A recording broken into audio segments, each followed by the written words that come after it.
Okay, sit comfortably with your neck and spine erect. When the spine is erect, see if you can touch these fingers down in line with your hips and just push your sternum up and broaden your chest.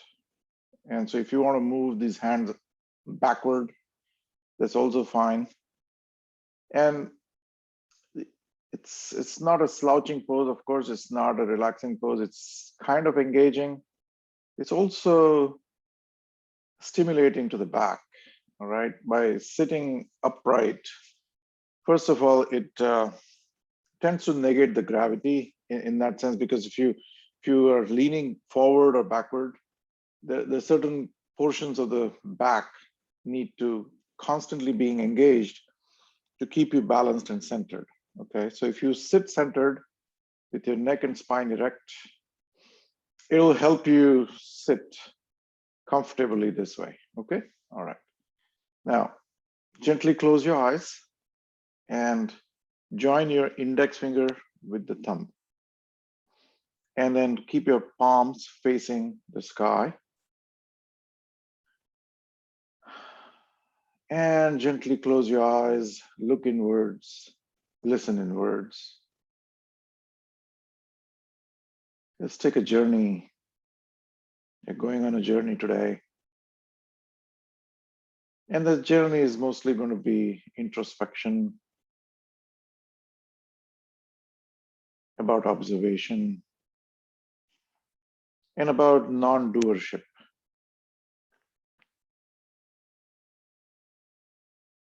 Bring your attention to the thighs.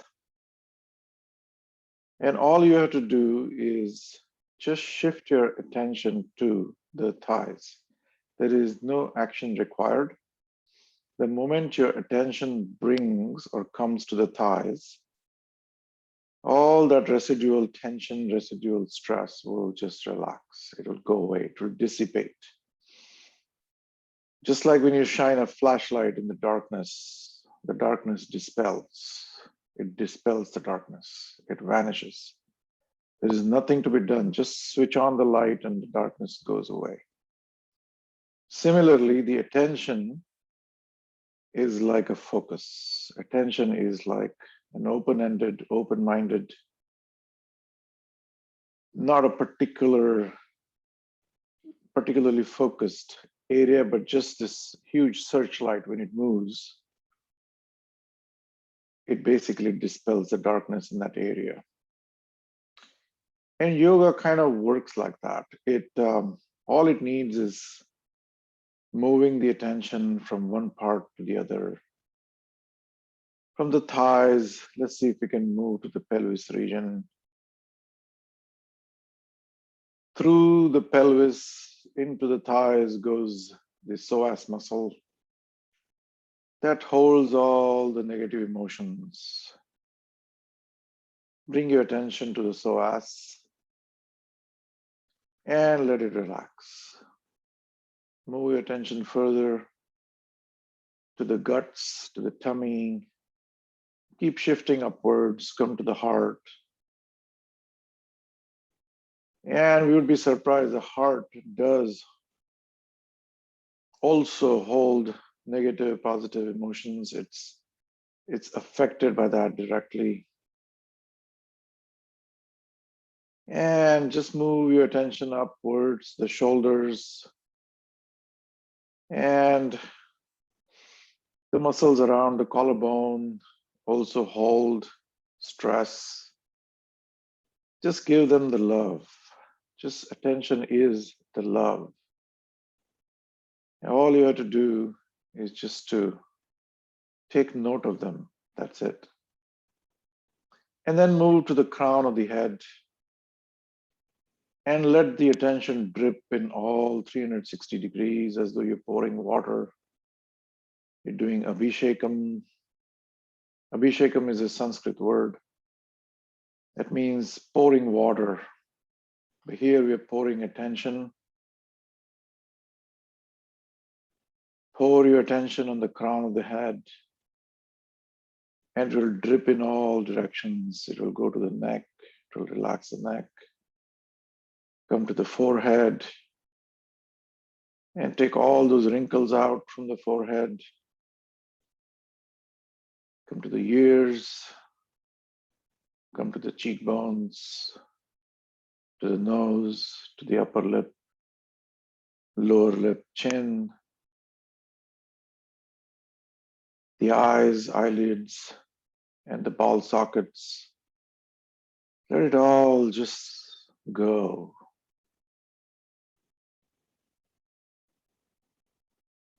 And then finally, come to the tongue, let it relax in the buccal cavity.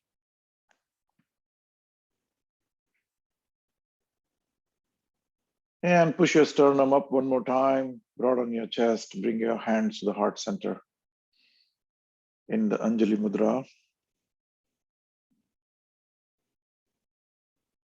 Keep looking inwards, listen inwards. And observe that the body is breathing on its own accord. The autonomous systems are taking care. The body has that primitive intelligence to basically breathe, heart beats on its own. So be grateful about these two main activities that are controlled by the autonomous system that keeps us alive.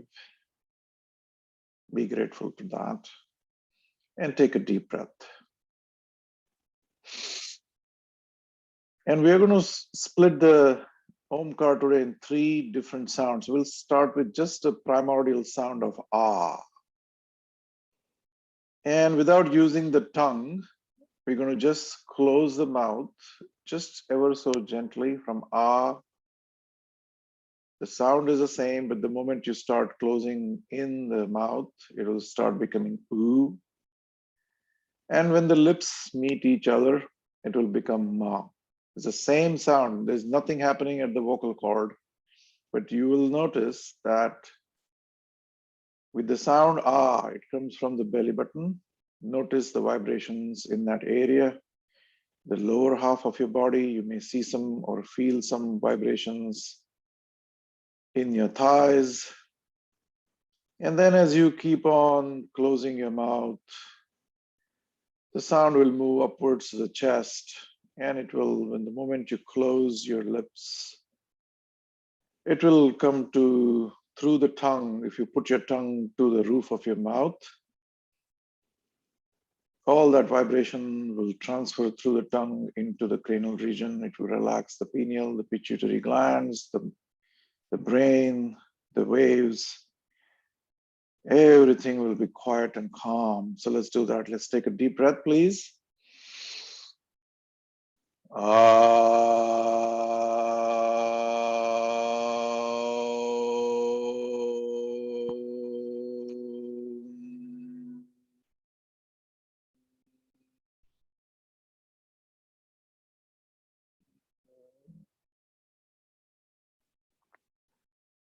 Take another deep breath.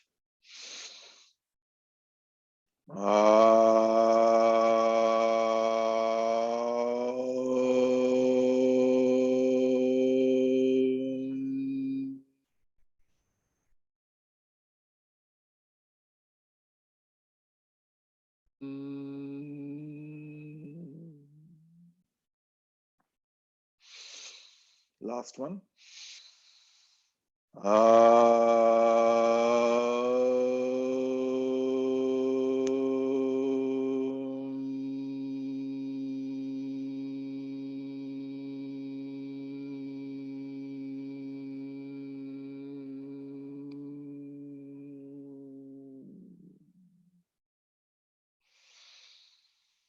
Sarvepi sukhinah santu. Sarve santu niramayah. Sarve bhadrani pashyantu. Ma kashid dukhamapnuyat. Om sahana vavatu. Sahano bhunaktu. Saviryam karvavahai tejasvinavadhitamastu ma vidvishavahai. Om Shanti Shanti Shanti. And gently rub your palms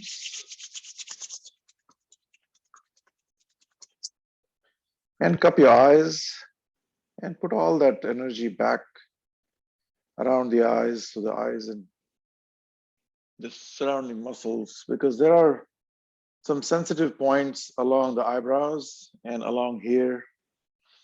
And when you massage them like this every morning when you get up from the bed, it helps. It helps quite a bit through the day. Okay, so what are we doing today? Today is the third Sunday of the month, and we typically gear this for holding the poses for the longer time, right? And actually, it becomes more of a psychological exercise, psychological venture, if you will, in the sense that the mind, it operates more on the mind than on the body, because it's not a workout. You're not burning calories, but you're training the mind to be disciplined. The mind has two aspects, as we know, the conscious and the subconscious. And then, of course, there's unconscious, which we're not talking about. And this conscious mind is the thinking mind that we use for analyzing a situation, use it in the work, every day. And there's the subconscious, which is underneath, which is the most notorious one and is the largest one, kind of, is on its own agenda, right? It is very so primitive that the only language it understands is yay or nay. That's it. It cannot say anything else than that. It's just like it's like a car. You can only honk. The car cannot communicate. So if the car driver is happy, somebody's getting married, everybody honks. But if you're pissed at somebody on the road, you also honk. So it can only do that. And that happens through the largest organ of the body is the skin. Okay. So the skin becomes like every other organ. If you really think about it, it's the skin, but it's manipulated skin. The eyes is the finest part of the skin. The eardrum is another finest part of skin, and the deal. But that skin is just morphing itself to become something else. Okay, so the subconscious mind is communicating to the outer world majoritarily through the skin, because eyes are also skin, ears are also skin. And all this information that is coming in, it instantly reacts to it. And when it reacts, instead of acting, it reacts. And reactionary behavior is what we're going to work on today. And that means that when the body is complaining, the body is screaming for attention, like, get me out of this pose, you just stay equanimous from inside. And you don't complain. You just observe with this detached mode, as though there is this light. You go to a theater, there's a light that shines on the stage. And in the presence of that light, all the drama that happens on the stage, it is in the presence of that light. So we are going to be that light and not get onto the stage. Okay, so let's train the mind how to not get involved, but to stay detached. And today's session or practice session would be about how to stay detached in the most uncomfortable position. Okay, so let's get up and get going. And if you have blocks, I think those will help, so keep the blocks always with you. And we will do some just basic stretching first before we get into that. So just clasp your hands and turn them outward and put your feet together And just inhale, synchronize the movement, inhale, and stretch your spine. Okay, so this is the version of Tadasana, version of the tree pose. So many tree poses. So this is one of them. So inhale, pull yourself up as you're going to touch the sky out there. And then open up your toes about 30 degrees and keep the heels together and rise on the toes. By opening up the toes, you're just giving a wider base down there, and the heels are connected, so it forms a nice triangle down there. And exhale and come down. Okay, very good. And then do it one more time. Clasp your hands. Now this time, change the fingers. Okay, so if your right finger is on the top and left finger is inside, change that. Put the left finger outside this time, and then go up. There are subtle changes happening by just that one little move. And then rise on your toes, pull, get a nice stretch, and exhale. Wonderful. And now we're going to do Urdhva Hastasana, which is another version of Tadasana, if you will. And put your hands by the side and just move your hands up. Very simple. Okay. And look up. You should have been completely inhaled at this point. And then exhale. And hug that universe out there. And inhale again. Join the palms and come down. Exhale. Synchronize your breath with the movements. Okay. And now spread your feet just a little bit apart. And then now this time we're going to open the hands completely, like your fingers kind of stretch, get that nice stretch. And then up there, like imitating another tree, if you will, like a palm tree, if you will. And then there are storms. There are storms coming to the Phoenix Valley, and the tree starts shaking. And the tree is basically in the wind. We're creating storm. So just push your hips on the opposite side than your hands. Nothing else to be done. So just push your hips and dance in the wind. Go along with the storm. So the storm is pushing you backward, forward, backward, forward. Wonderful. Okay. And it could push you sideways and it could go round and round. It's caught up in the dust devil, if you will. It's caught up and go the opposite side. And it's called the Tiriyaki Tarasana, the tree in the storm. Wonderful. And bring your hands down. Very nice. Okay.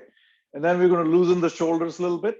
So today we are doing a different exercise. So clasp your hands and put them on your navel tight, and these wings, tighten them completely. And then only move the shoulder. 1, 2, 3, 4, and 5. Go the opposite way. 1, 2, 3, 4, and 5. Turn to the other side. 1, 2, 3, 4, and 5. 1, 2, 3, 4, and 5. Very nice. Okay. And then put your hands on the waist. If you're on the mat, it will help. Put your feet comfortably apart to give, it depends on your height. So for me, this is my comfort zone. And get into Da Vinci pose.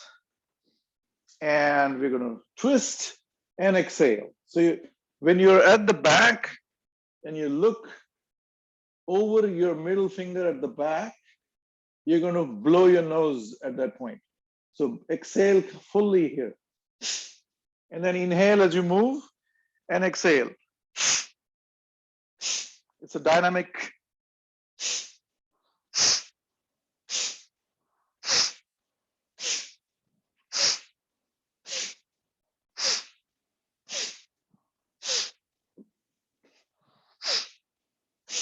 So let your body be completely loose from the hips up, completely loose like this, and then go.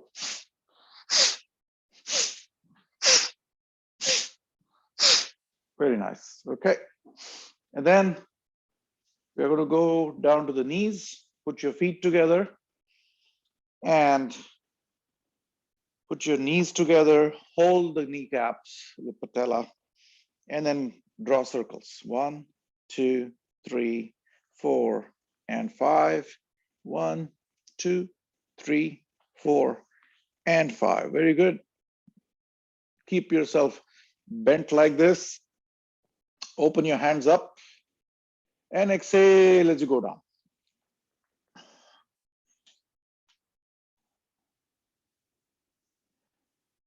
And inhale and come up. Keep your knees together when you go down. Exhale. And come up. Very good. Okay, so with that, I think we are ready to get into different poses now. So we're going to start with a simple exercise just to do some forward bends. Okay, so what I'm going to do is I'm going to lean against this wall. So if you have a wall, just feel free to go against that wall. Put your back against it like this. And I'm about a foot or so, 14 inches maybe. And then I'm going to hold the wall and then rest my bummy on it. Okay. And then let's stretch one more time up there. Stretch, stretch, stretch against the wall. So the back is completely against the wall.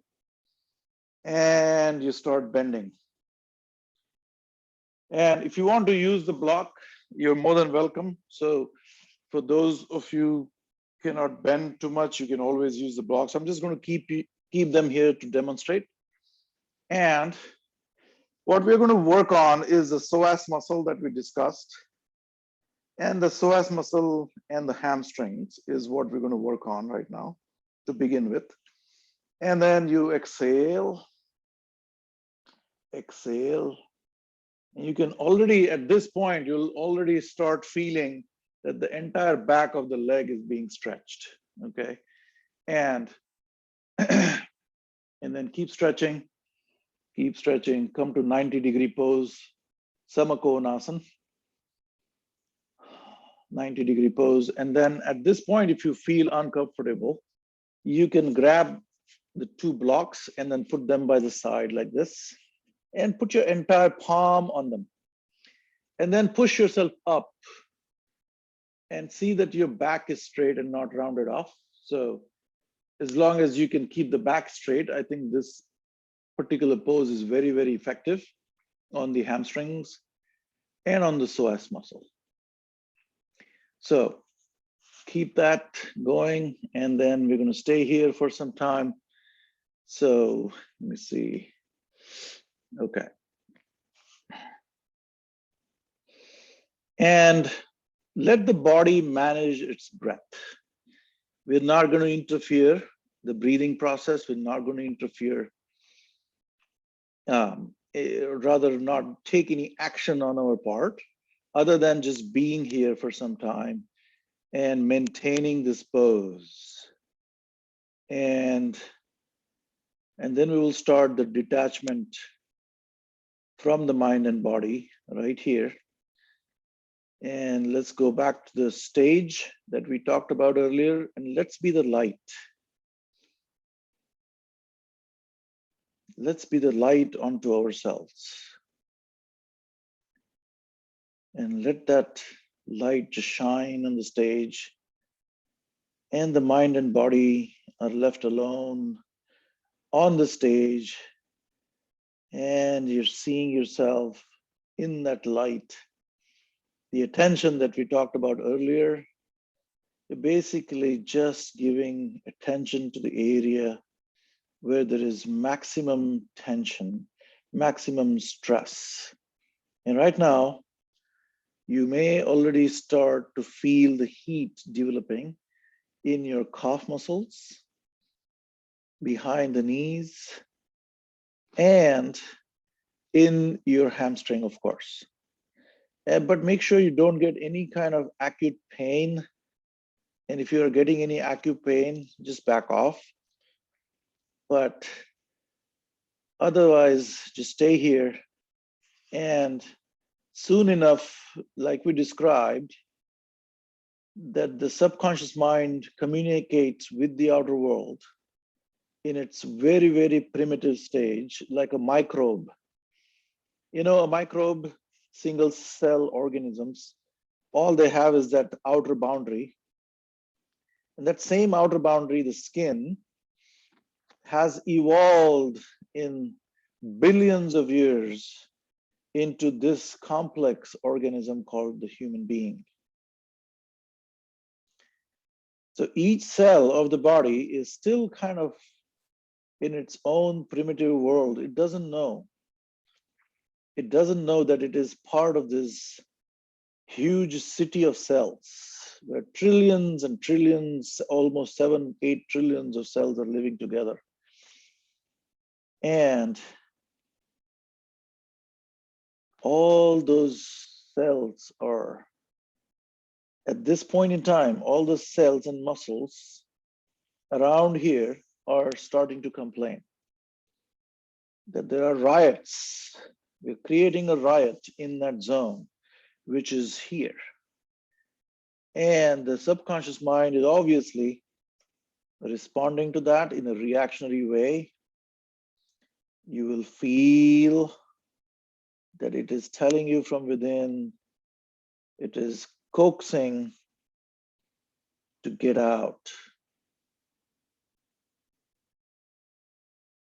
But the light doesn't care what is happening on the stage. The light only shines.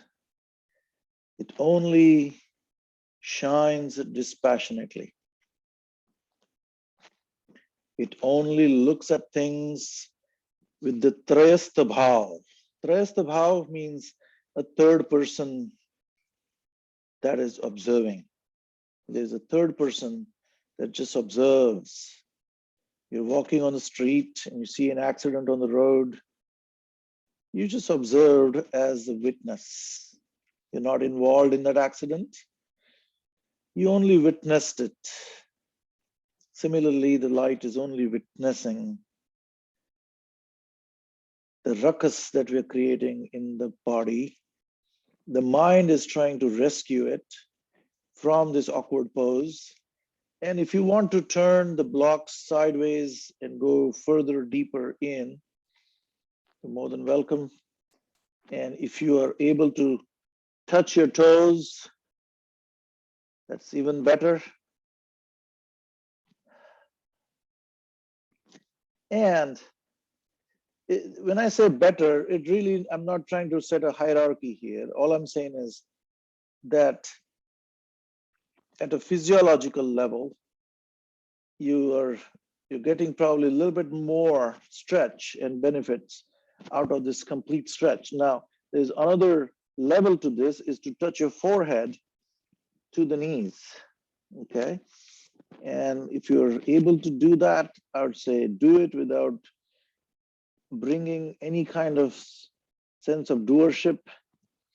If you cannot do that, don't despair. And if you want, you can also put your hands on the shin bone just to support your low back a little bit and not relieve the stretch at the back. Okay, so you can manage a little bit this way, the pain. But the yogi, a true yogi, watches everything in a dispassionate way, as though it is not happening in his or her body, as though it is just happening on the stage and the light is just looking at it. Now, if you are at the farthest point, I would say tuck your head down and look at your own knees. And that'll be the final stretch in the spine, along the spinal column. All these vertebrae are kind of nicely stretched. The hamstring is pulling it in the other direction. The head and the neck, by its sheer weight, is pulling it in the opposite direction. And you get a nice stretch right there. Okay. So we are almost 6 minutes in this pose. So let's try to see if we can get out. So put your hands on the back, on the wall, and see if you can come up gently. Very gently, do not jerk. Very gently get out of the pose. And see if you can push your hips forward to counterbalance what we just did. So push your hips forward. Let the neck and the upper chest, upper back be on the wall and just push. So it's a version of Purvottanasana, Paschimottanasana and Purvottanasana. So the west pose and the east pose, if you can. You stretch the west side, then we stretch the east side. That's east, the back is the west. Okay. All right. So now we're going to get into Adho Mukha Svanasana, the downward facing dog. But we're not going to hold that for 6 minutes, so don't worry about it. If you want to use the blocks, you're more than welcome to do that, so that you get a better stretch at the back. And come up. And put your feet, the blade of that foot, parallel to the edge of the mat. And blade of the other foot, the right foot, also parallel to the head. To the edge of the mat. Okay. So if you do this, you'll realize that you're able to easily touch your heels onto the mat. Okay. If you're on the block, or if you're not on the block, you'll still realize that this is a very a good pose to sort of feel that heels touching down. So if you bring the heels together, it will be a little difficult, but it also gives you better stretch in your calf muscles. But today we're going to just go like this for some time. And then if your hands in the front, if they're slipping for whatever reason, you can always grab the mat. So grab the mat like this. Okay, and then walk your hands out there. Walk them out. And tuck your head in. Tuck your head in and look at your own navel.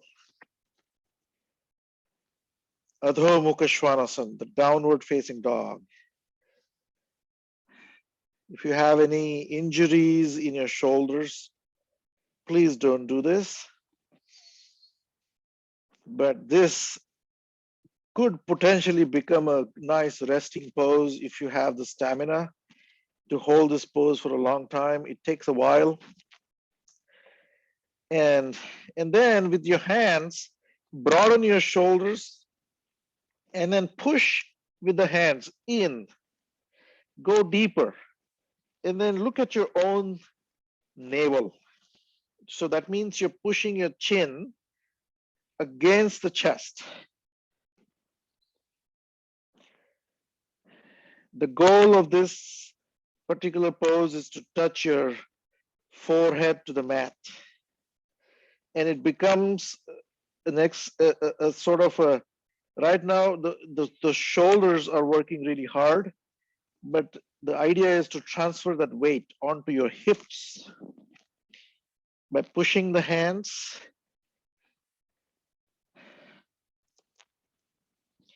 Downward facing dog. This is a very nice exercise, guys, for your brain, because think about this. This is probably the time when the heart is higher than the brain. Your hips are higher than your heart. And there is tremendous benefit at the physiological level by doing this. Okay, so I think we've held this long enough. So now what I'm going to do is I'm going to take my right foot and bring my right knee to the right wrist, like this, okay? And then the back leg, I'm going to pull backward. Keep going in that direction. Okay. And then adjust your foot a little bit, and then pick up this leg and bring it up. All right. So we're going to go into Kapotasana. So the idea here is it's a hip opener. Okay. So we're working still on the hips and the hamstrings and the psoas muscle. So if you can get your the shin bone parallel to the front edge of the mat, I think that would be ideal. And then hold the palm, the sole of your foot with your left. And then on the right side, put the hand on your right knee and look up.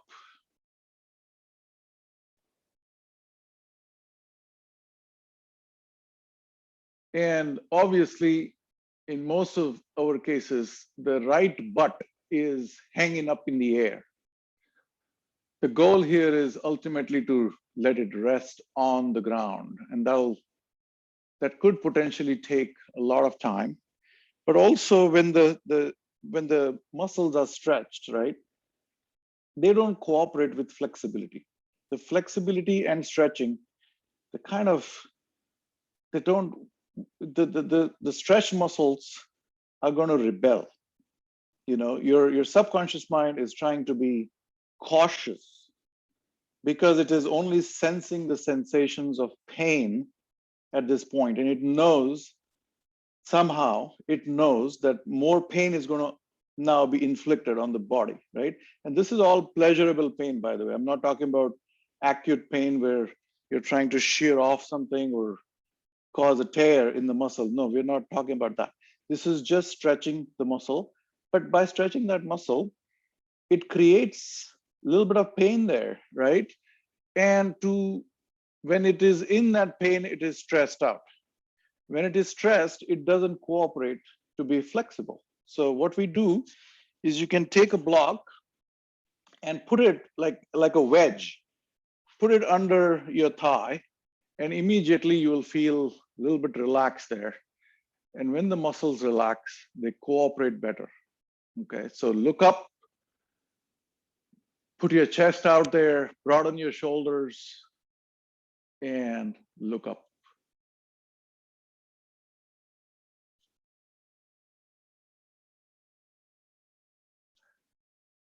And the pleasurable pain, that burning sensation there, is analogous to fire.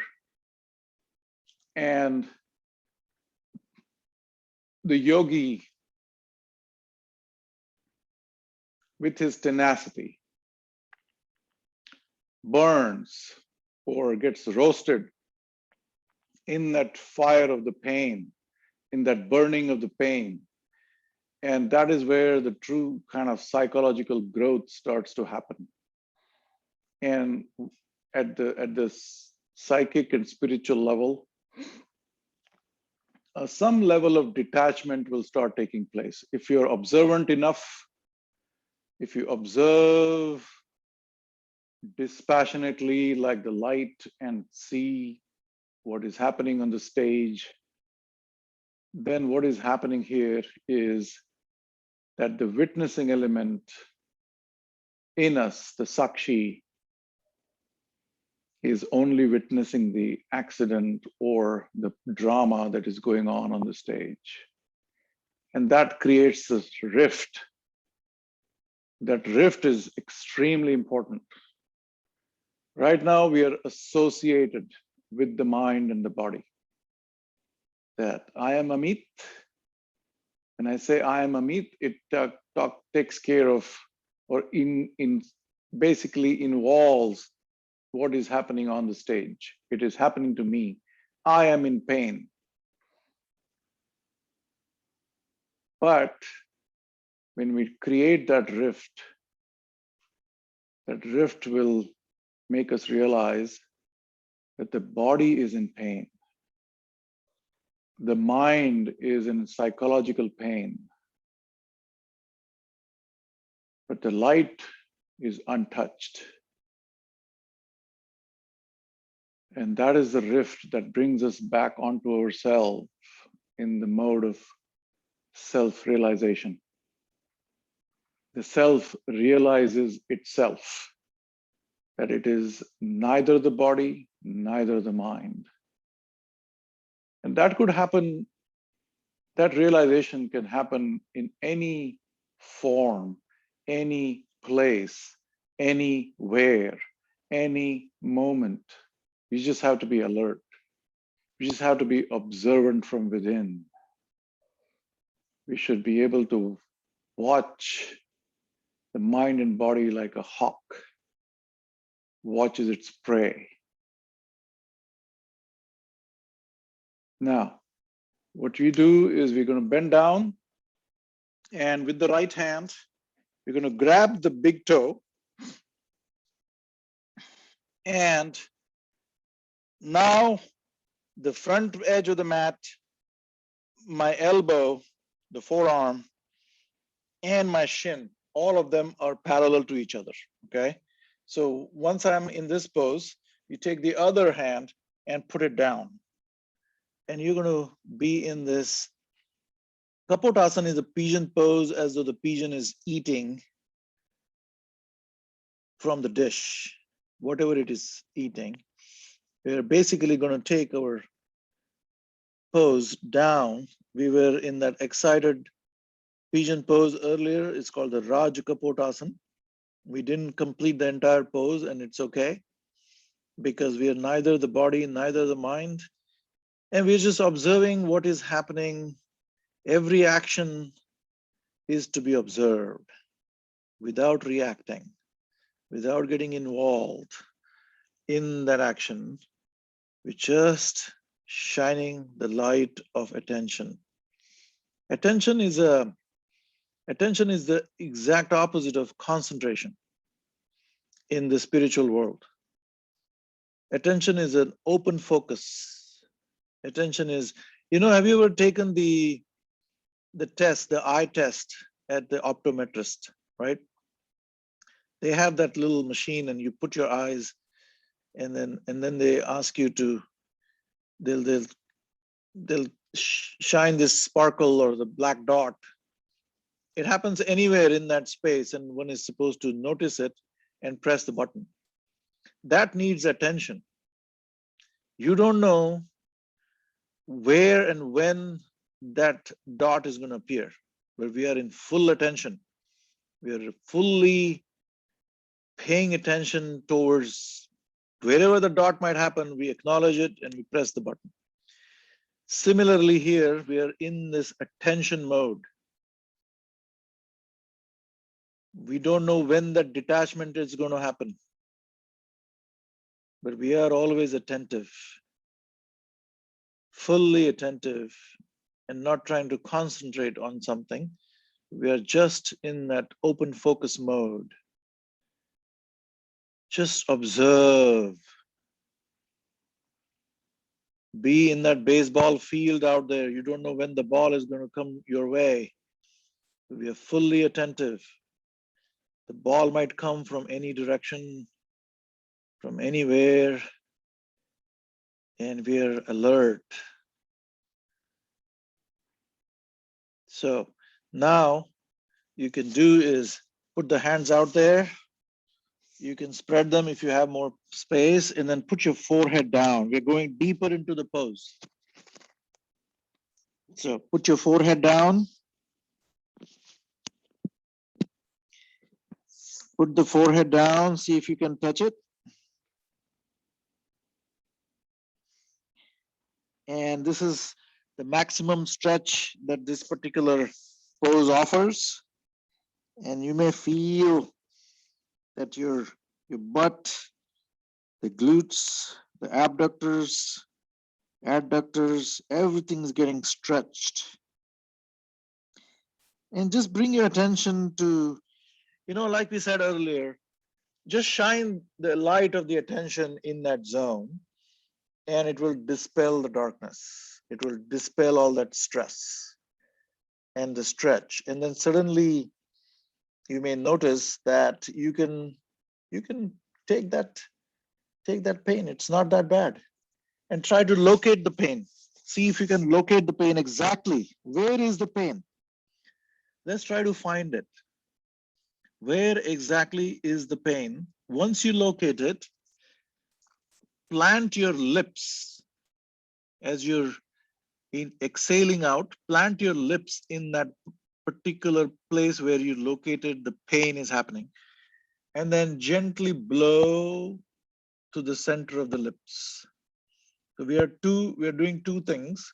One, we are gently blowing through the center of lips to relieve the tension in that area, but we're also paying attention. We're just giving attention to that zone, and attention is healing. Attention will heal all that stress. So here we go.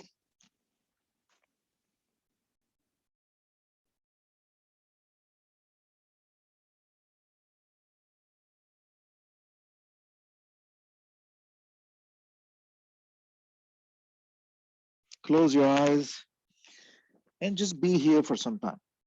Just close your eyes and just try to locate the pain.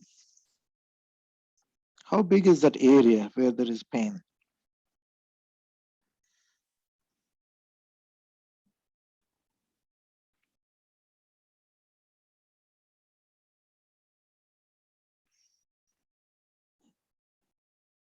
And let the body manage the breathing.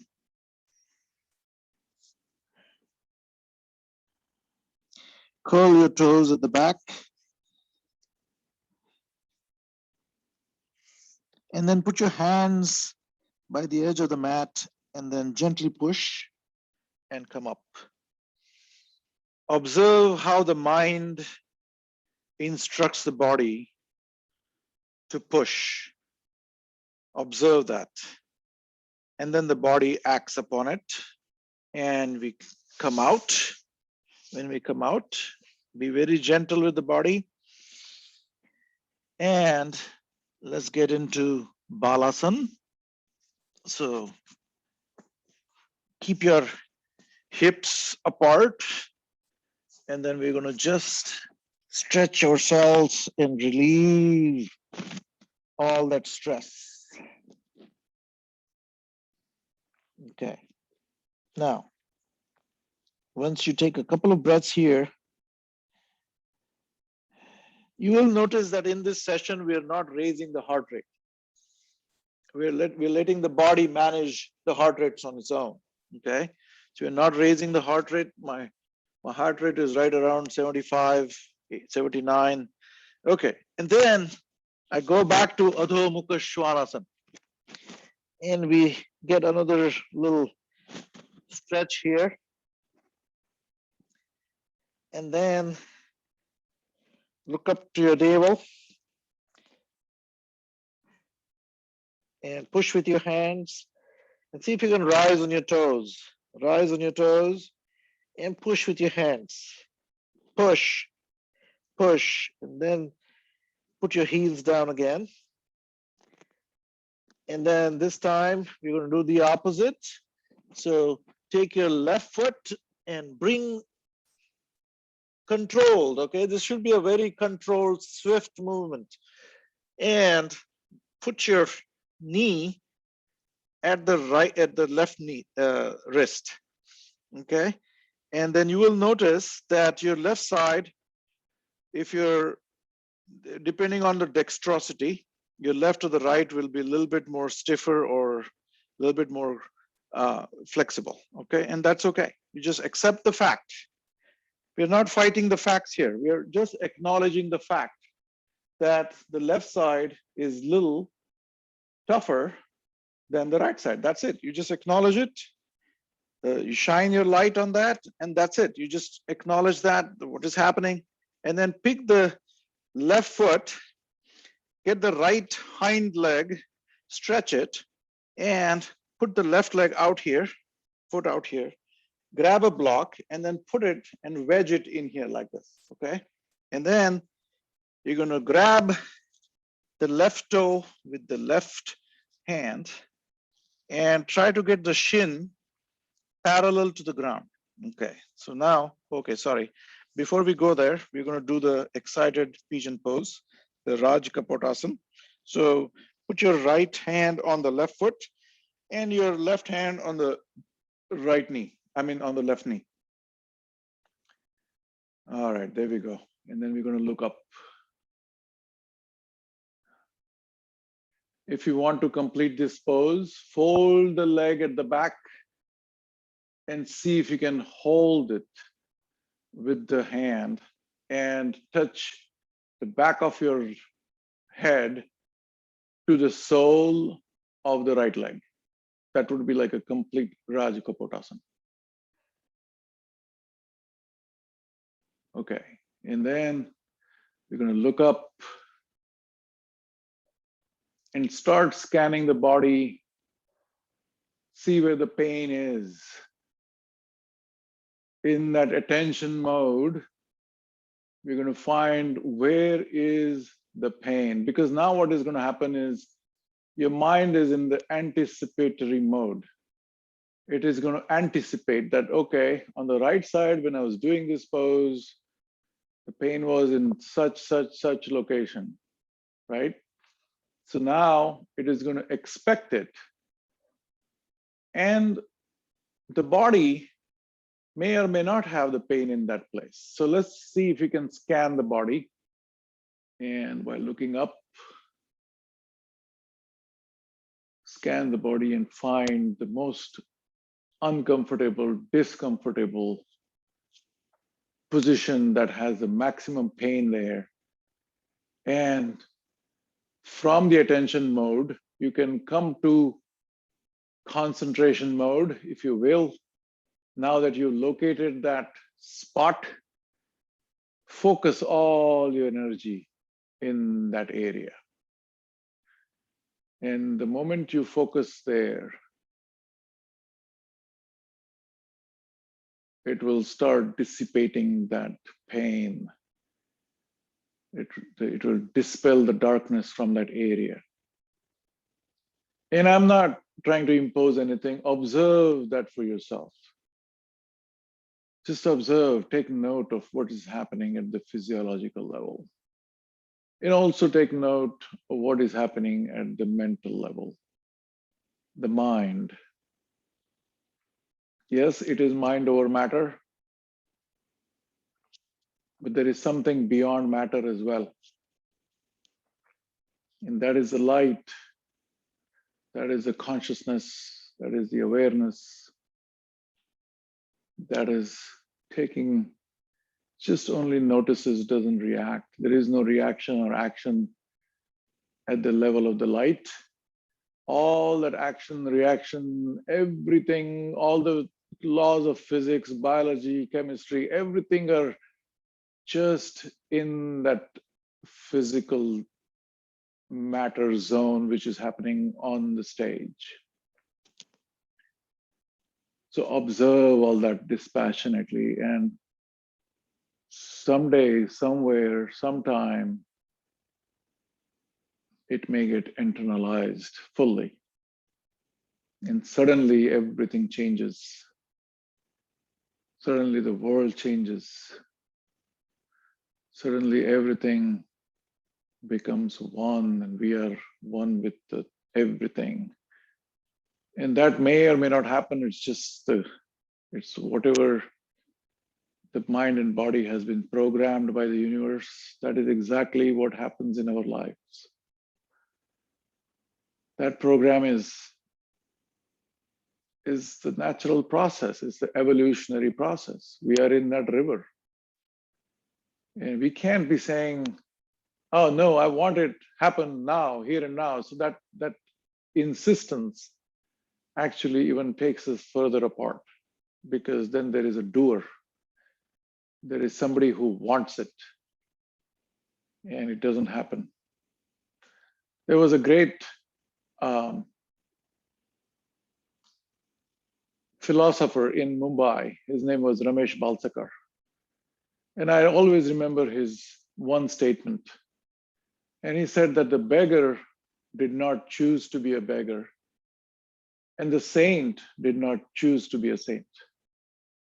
And that encompasses everything. The whole life is in this one sentence, that we are just part of this whole divine hypnosis. And whatever is happening, is supposed to happen. Good or bad are just the judgments of the mind.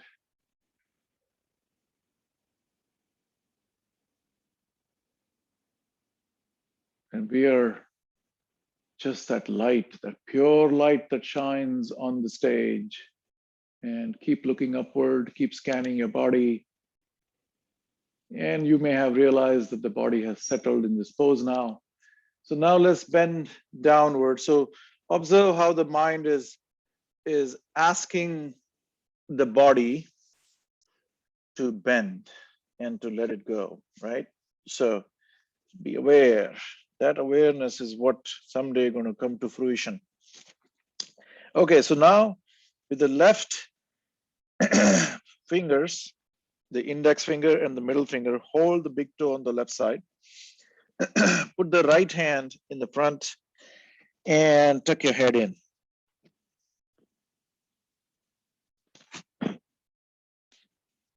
Tuck your head in and relax. Let it go.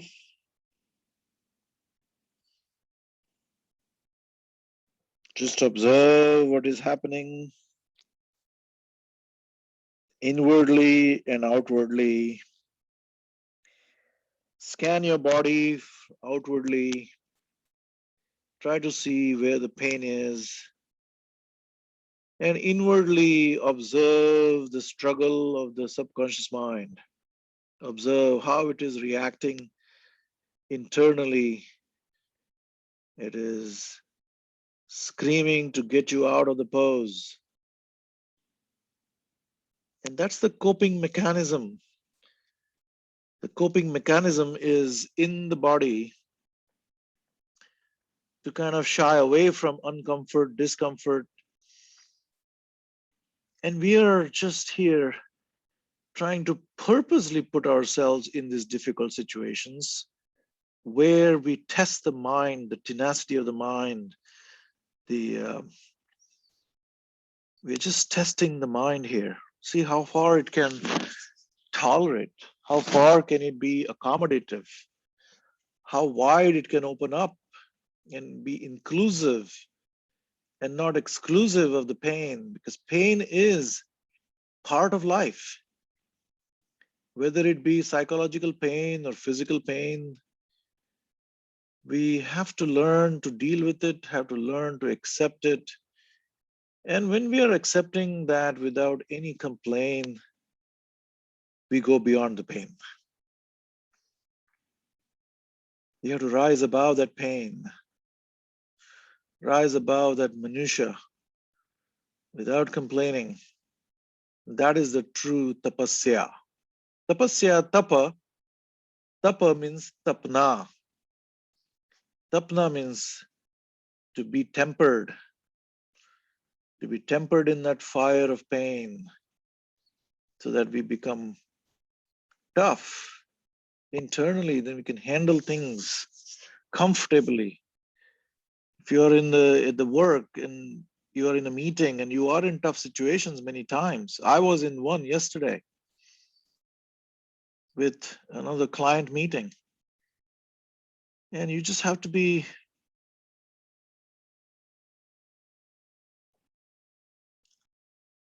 present with all that presence of mind without reaction.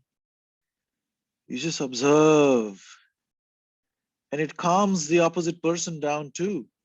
You know, if you show no reaction, because the other person is waiting for you to react. And that mental capacity of to hold back that reactionary behavior is the true mental strength. And yoga teaches that, how to deal with tough situations in the life.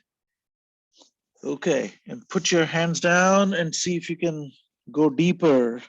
Put your forehead down.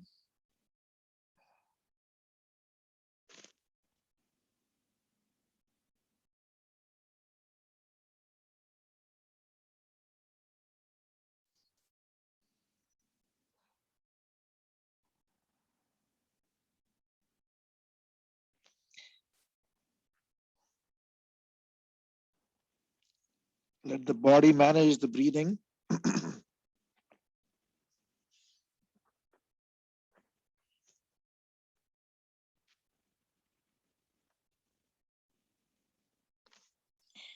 And then put your hands by the side and gently push. Gently push and come to the previous pose. Take the block out and relax the leg. If you got any pins and needles,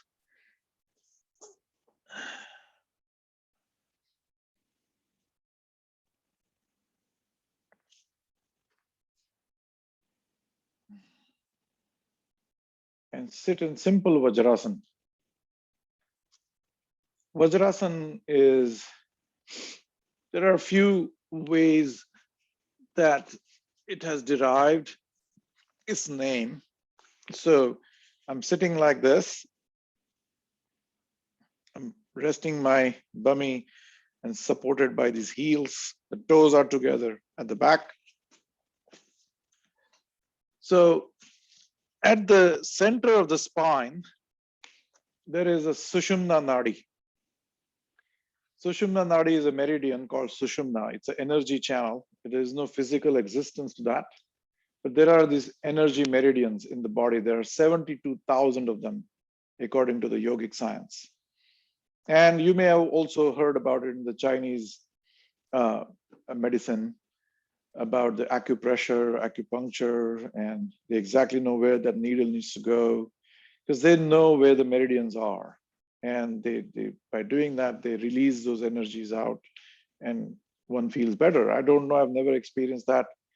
But in the yogic system, there are 72,000 meridians all over in the body. And they all meet at the solar plexus. This is where the umbilical cord was connected to the mom. And they all come here. So this becomes the powerhouse, okay? And out of the 72,000, there are 24,000 which are important if you kind of look at the hierarchy. If you keep narrowing that, and I'm talking because I'm trying to distract from the pain, okay? I'm trying to distract us from the pain that is happening at the ankles. So if you cannot sit like this, you can put your block. You can put your block between the two feet and then sit on the block. If you want to do it that way, that's also fine. But if you can sit comfortably like this, I encourage you to do that because that keeps the spine erect. It keeps that meridian that I'm talking about completely erect like this. So if you narrow those meridians down, it boils down to 3 meridians, okay? Ida, Pingla, and the Sushumna. And the Ida Pingla are basically like the serpent, 2 serpents crossing each other. You've seen that symbol in Greek mythology or, you know, Egyptian carvings and all that. You may have seen these 2 snakes kind of going this way with this stick. That stick is that Sushumna, the center. So all the ancient civilizations knew about all this, but we are in the modern world, we tend to sort of forget. But I just want to remind you that in the yogic system, there's a huge importance to that serpent energy that is along the spine, because the spinal cord is sort of the backbone, right? The spinal column and the spinal cord inside is the backbone, is the heart of the nervous system through which the entire body is governed, right? These 3 meridians are in there. The Sushumna is the center one. And the Sushumna Nadi has sheaths around it. That meridian has sheaths. And one of the sheaths is called Vajroli, Vajra. And that sheath is protecting that inner core of this meridian. This is called the Vajrasan because that particular chi, then that particular meridian is getting activated by just sitting like this. So in yogic systems, if you want to sit for meditation like this with your hands, the left hand at the bottom, the right hand on the top. If you sit like this after dinner, just sit, or before going to bed, if you just sit like this, it tremendously helps. And then you start looking at the breathing. Okay, you sit like this first. And as you breathe, you travel along the meridian. See where I was talking about the journey earlier. This is the journey that I'm talking about. You start that journey from the base of the spine. And the Ida and the Pingala meridians, the left one, which is the Ida, is at the bottom. The right one is on the top. So this is why the meditators sit like this, and then they will connect the two thumbs, and they join, they complete this circle of energy that goes around. So there's a whole different science to all that. I can't explain everything here right now. But if you just sit like this in Vajrasana, close your eyes and bring your attention to the base of the spine,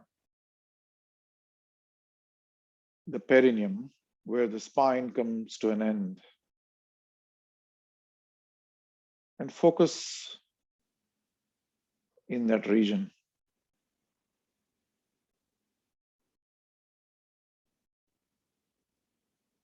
Take a few breaths here. Keep your attention down there at the perineum. That's where the Muladhara chakra is. The Muladhara is a psychic center, is an energy channel, energy field, and it rotates like, think about a galaxy, if you will. The galaxy has a fractal spiral that rotates. So all these psychic centers have this, has a color associated, has an animal associated, has a vibration of the sound associated, and it has an animal associated. So there's a lot of things associated with every chakra of the body. And there are bija mantras. The mantra, that sound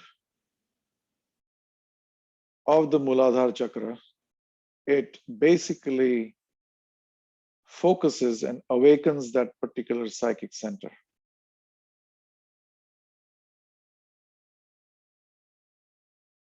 And we'll do this next time. We can do the chakra meditation, and we'll recite all the 7 sounds. We'll look at all the different colors of the chakras. We'll look at all the different animals associated. So the animal of the Muladhara chakra is an elephant. It's the earth element, heavy. So focus your energies down there.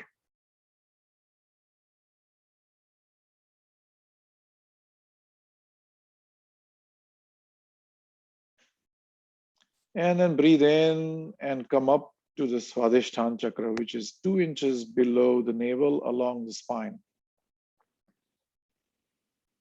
Come to the Swadhisthana chakra. So the color of that Muladhara chakra was red, but the animal is elephant. And you may have seen the hibiscus flower.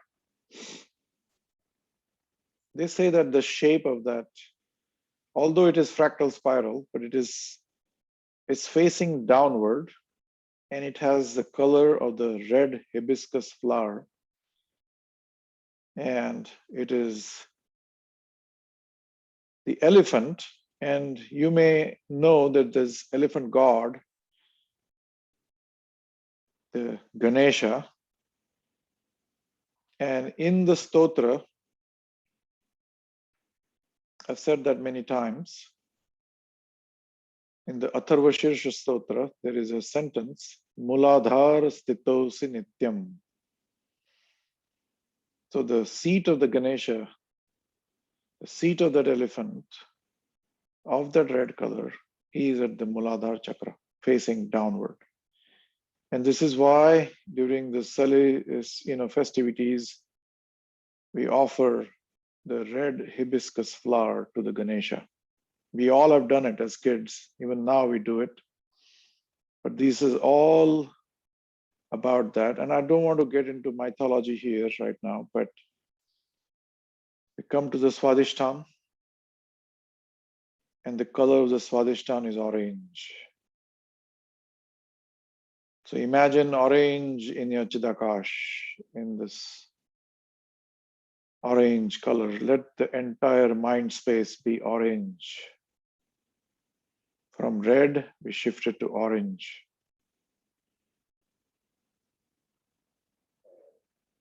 And the Swadhisthana chakra is the seat of the desires. The Muladhara chakra was the seat of the basic instincts. But the Swadhisthana is the one that drives the desires.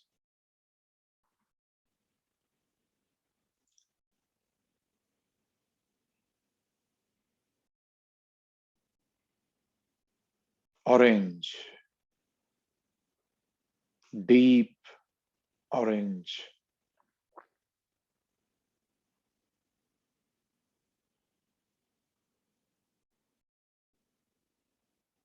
Breathe in from this chakra right now.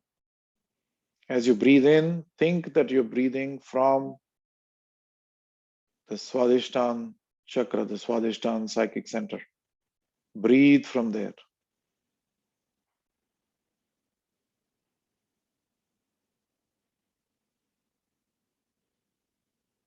Take a few deep breaths here.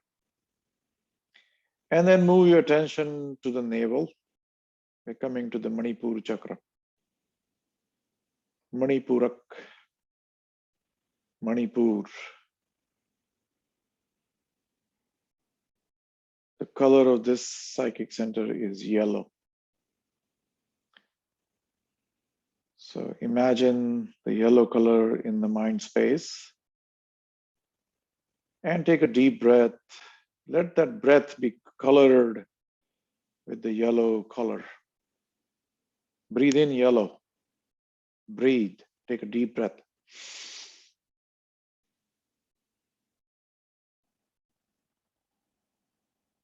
And release it through Ujjayi breathing. So constrict your epiglottis and slow, prolonged breathing out.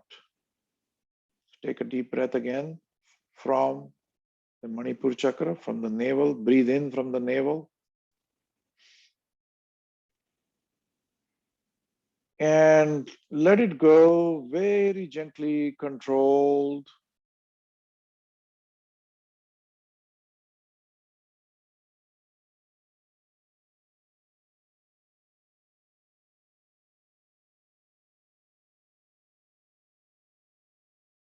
Breathe in from the navel and exhale through the nose. Breathe in from the navel, exhale through the nose.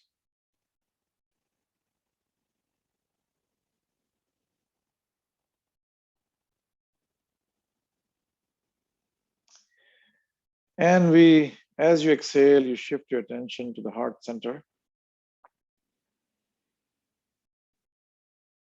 And the color of this particular chakra is green. This center stands for the love.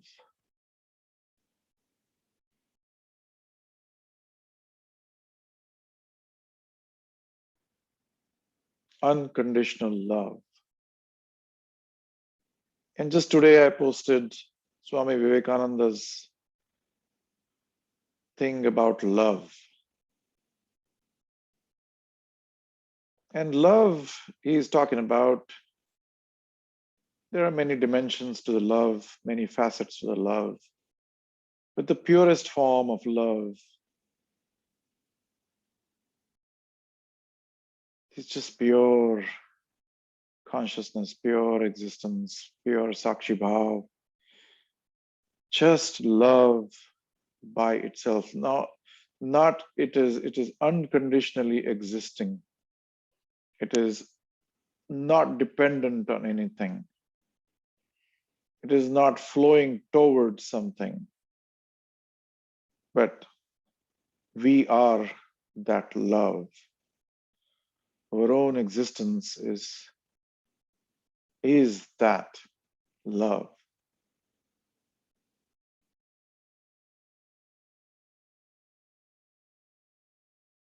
So this center is about love. So you may inhale from the heart and inhale green, inhale love with it, and exhale through the nose, long, prolonged exhalation.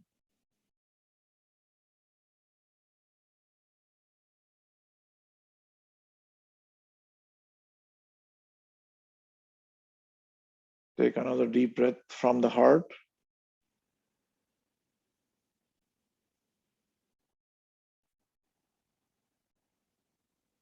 And imagine green in that space, love. Not the emotion love, not the love towards someone,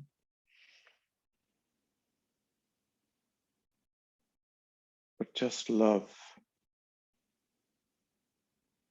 And take a deep breath and move your attention to the base of the throat, the Vishuddhi chakra.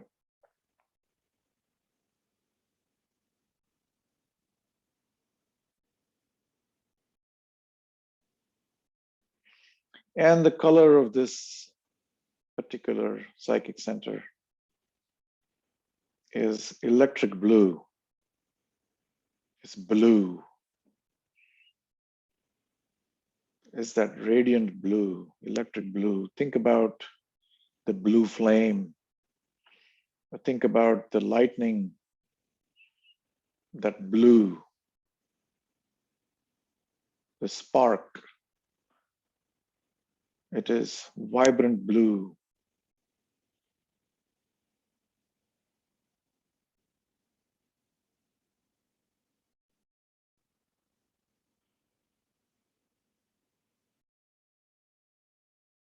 Let the mental space feel that blue within.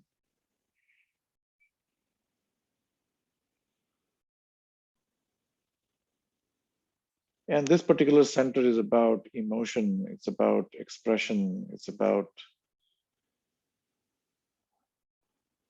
the verbal expression.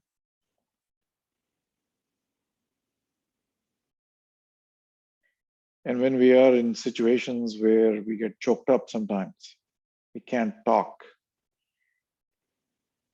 They say that when the heart is full, the lips refuse to speak. And in those moments, the Vishuddhi chakra gets choked up.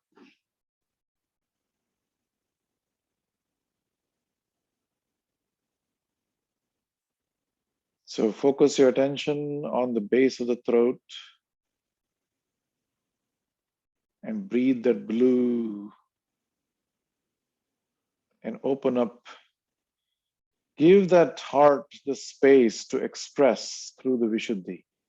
The heart wants to say something, but it uses the Vishuddhi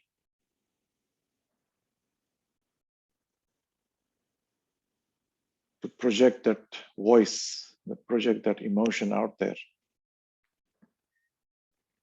And it's very important to have the Vishuddhi chakra opened up, fired up, so that we don't keep any pent up emotions.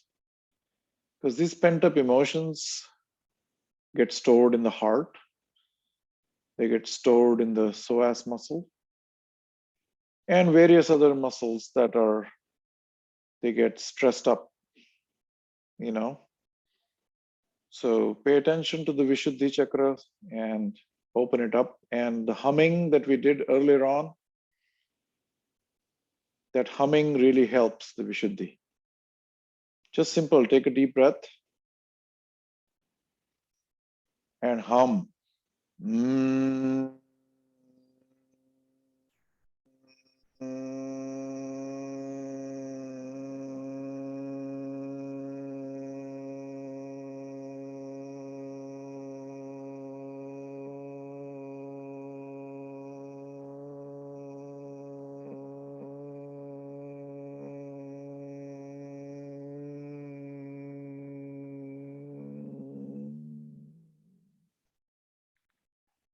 Let's take another deep breath.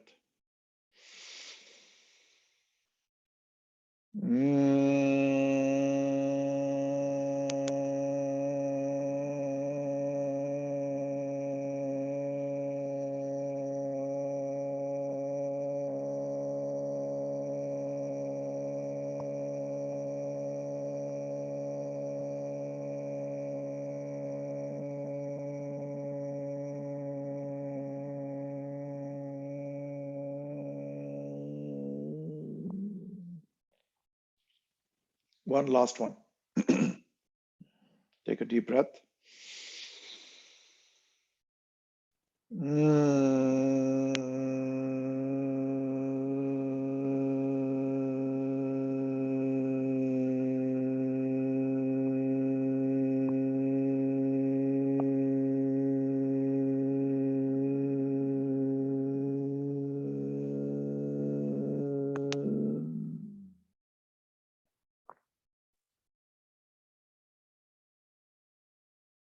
Take a deep breath and shift your attention to the center of the eyebrows. We are coming to the Agnya Chakra, the command center.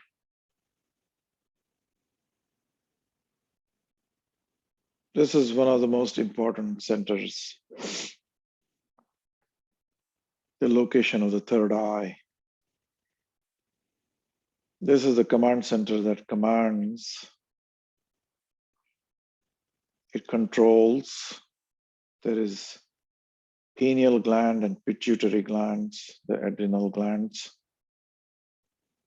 The pineal gland is one of the most important ones in the spiritual growth. And the pituitary gland controls the master gland, right? You all know that. It controls all the other adrenal glands. All that fight or flight response, the secretions, it's all controlled by the pituitary. The pineal gland is an important gland for the spiritual awakening. It is the center of the intuition. So we just finished our journey from instincts through the Swadhisthana, through the Manipur, through the love center of the heart, through the expression center of the Vishuddhi. We came to the command center of the intuition. And the more you meditate on the intuition center, the stronger the intuition will be. The journey of yoga is from the instinct to the intuition.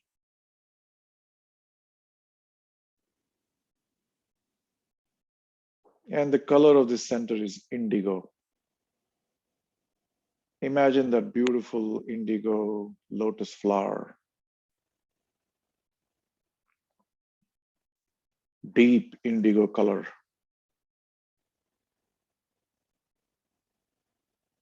Breathe that deep indigo color.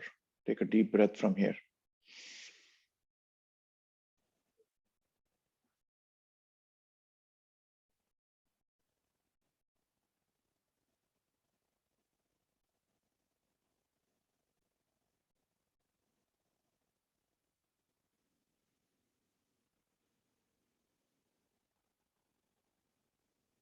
Take another deep breath.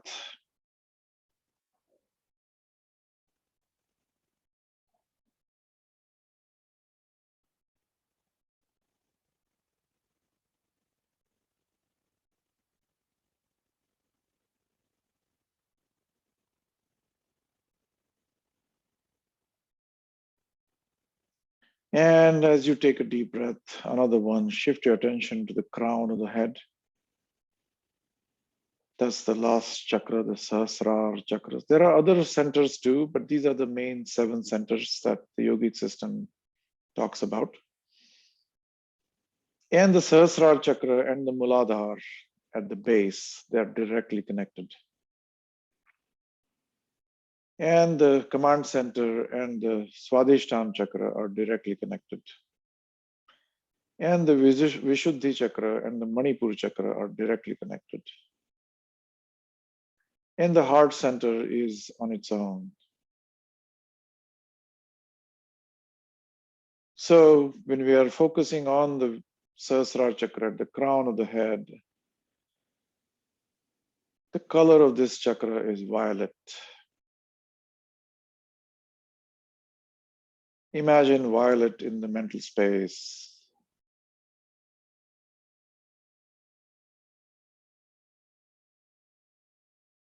Just take a deep breath from the crown of the head.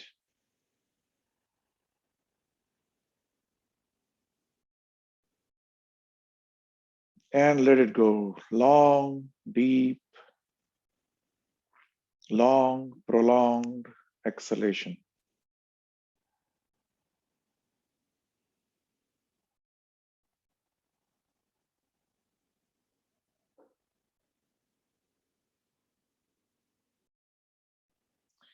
And by now, your ankles, your shin, they've all sort of either become numb or if you're comfortable in it. But with this distraction, we allowed the body to temper in this pose of Vajrasana. We just finished the journey, the 7-step journey from all the way at the base of the spine to the crown of the head. So next time we do the Prana-Karshan Kriya and we talk about synchronizing the movement from the Muladhara Chakra to the Agnya Chakra or to the crown of the head. You take these small steps and small pauses at these centers. As you breathe in and as you exhale, you descend down all the way to the Muladhara. That's the Prana Karshan Kriya we do quite a bit.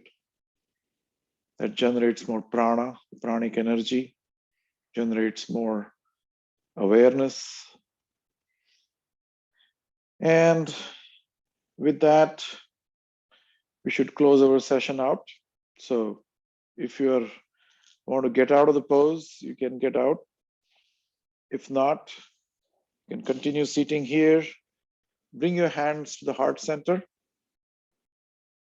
and take a deep breath. And we're going to say 3 Omkaras again. And this time, when you're saying the ah, oo, and ma, bring your tongue to the roof of the mouth. When the lips close, put your tongue to the roof of the mouth. And see how the vibrations get transferred to the Agnya Chakra, to the crown of the head. Okay.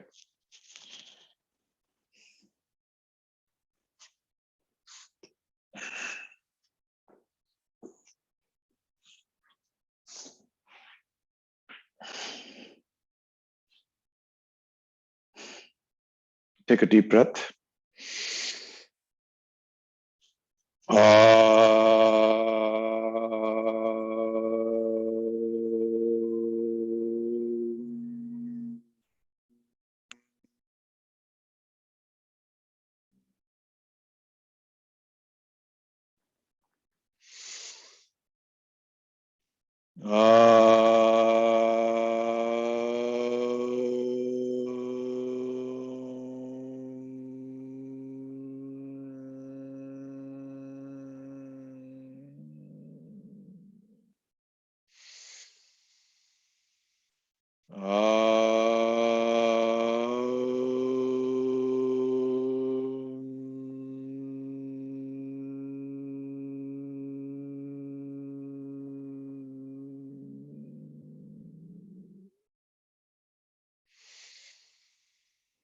Yogena chittasya padena vacham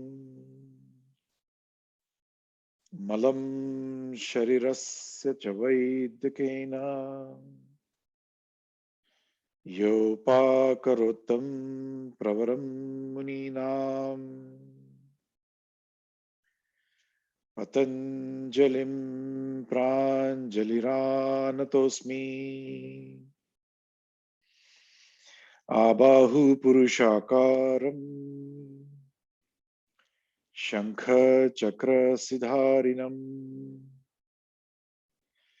Sahasrara Shirasam Shvetam Pranamami Patanjalim. Hari